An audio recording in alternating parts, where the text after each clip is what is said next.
विधान परिषदेत शिवसेना ठाकरे पक्षाचे आमदार अनिल परब आणि शिंदेच्या शिवसेनेचे मंत्री शंभूराज देसाई यांच्यात हमरी-तुमरी झाल्याचं पाहायला मिळालं। देसाई मंत्री असताना गद्दारी करत असल्याच्या अनिल परबांच्या वक्तव्यावर शंभूराज देसाई भयंकर चिडले। गद्दार कुणाला म्हणतो, बाहेर ये, दाखवतो अशी थेट धमकी शंभूराज देसाई यांनी परब यांना दिली आहे।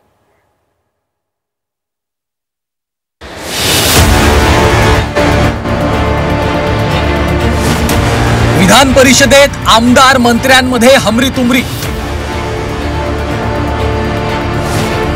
एकमेकांविरोधात असंसदीय शब्दांची लाखोली।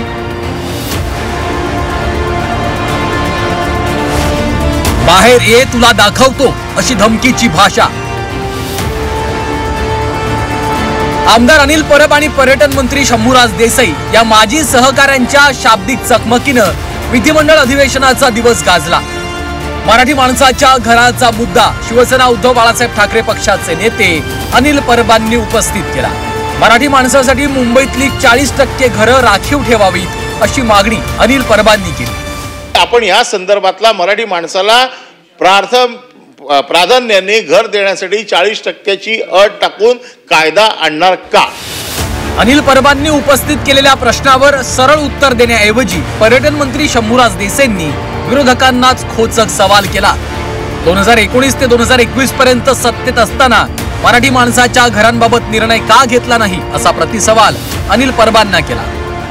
2019 ते 2022 त्या काळातल्या सरकारमध्ये अशा पद्धतीचं तुम्ही धोरण घेतलं होतं का? अशा पद्धतीचा नियम तुम्ही केला होता का? अशा पद्धतीचा कायदा तुम्ही केला होता का? तर त्याला मी उत्तर दिलं, त्यावेळी हा कायदा झाला नव्हता। मग त्यावेळी एक मिनिट ऐका ना, ऐका, अरे ऐका ना, ऐका का? आता तुम्ही केलं नाही, तुम्ही केलं नाही, तुम्ही विनंती आहे, तुम्ही ऐकून घ्या। तुम्हाला सकारात्मक उत्तर पाहिजे ना, खाली बसा बरं। केलं नाही, तुम्हाला गोंधळात सभापती महोदय शांत राहा जरा, पुढचा तुम्ही शांत राहा। अहो तुम्ही असे तुम्ही केलं नाही, रेकॉर्डवर येतंय ना, ते ऐकवत नाही का? ते ऐकवत नाही का? होऊ दे ना। अरे तुम्ही केलं नाही, मंत्री होता, तुम्ही केलं नाही, मंत्री होता, तुम्ही करू शकला नाही। म्हणजे तुमचं हे प्रेम कसं आहे? तुमचं पुतला मावशीचं प्रेम आहे। शंभूराज देसाईंच्या खोचक उत्तरावर अनिल परबांनी तुम्ही गद्दारी करत होता असा टोला लगावला। यावरून शंभूराज देसाईंचा पारा चढला। त्यांनी तू बूट चाटत होतास असा एकेरी उल्लेख करत बाहेर ये, तुला दाखवतो असा जाहीर दम भरला। आता मला वेळ द्या, आता तुम्ही ऐकून घ्या। अरे ऐका ना, तुम्ही ऐकून घ्या, ऐका ना, खाली बसा। आता काय झोपतंय का कानाला? नाहीये, मराठी माणसाचा प्रश्न आहे। ऐका ऐका ना, ऐकून घ्या, ऐकून घ्या। नाही असं बोलायचं नाही, शांत एक मिनिट सांगू का आम्ही काय करतो तो ते सांगू का? काय गद्दारी सांगतो? कुणाला म्हणतो गद्दार? शांतता तुला दाखवतो याला गद्दार कुणाला म्हणतो रे? काय गद्दार काय? सभागृह 10 मिनिटांसाठी थांबवते कामकाज। शेवटी उपसभापती नीलम गोऱ्हेंनी हस्तक्षेप करत दोन्ही नेत्यांना थांबवलं। पण हमरी-तुमरीवर आलेल्या नेत्यांच्या संतापाची धग कायम होती।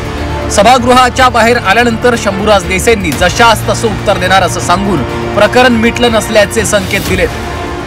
आमचा अवमान करणारं, आमची बदनामी करणारं, सभागृहामध्ये ऑन रेकॉर्ड जर कोणी वक्तव्य करत असेल तो किती कुठलाही कुणाचा असला जवळचा लांबचा, आम्ही ते सहन करणार नाही। म्हणून त्यांचा आवाज जसा वाढला ते अरे तुरे बोलायला लागले, मी अरे तुरे बोललो, ते बघतो म्हणले, मी पण बाहेर ये बघतो म्हणलं। याच्यापेक्षा वेगळं काय झालं? त्यांनी जर पुढे हे वाढवायचं ठरवलं, त्याच्या दुप्पट वाढवायची आमची तयारी आहे। आम्ही सुद्धा शिवसैनिक आहोत। बाळासाहेब ठाकरेंनी वंदनीय बाळासाहेब ठाकरे साहेबांनी आम्हाला आरेला कारेत उत्तर द्यायचं शिकवलेलं आहे। धन्यवाद। सत्तेतला एक आमदार कॅन्टीन मध्ये मारामारी करतो, दुसरा मंत्री सभागृहात विरोधी पक्षाच्या आमदाराला पाहून घेण्याची धमकीची भाषा करतो।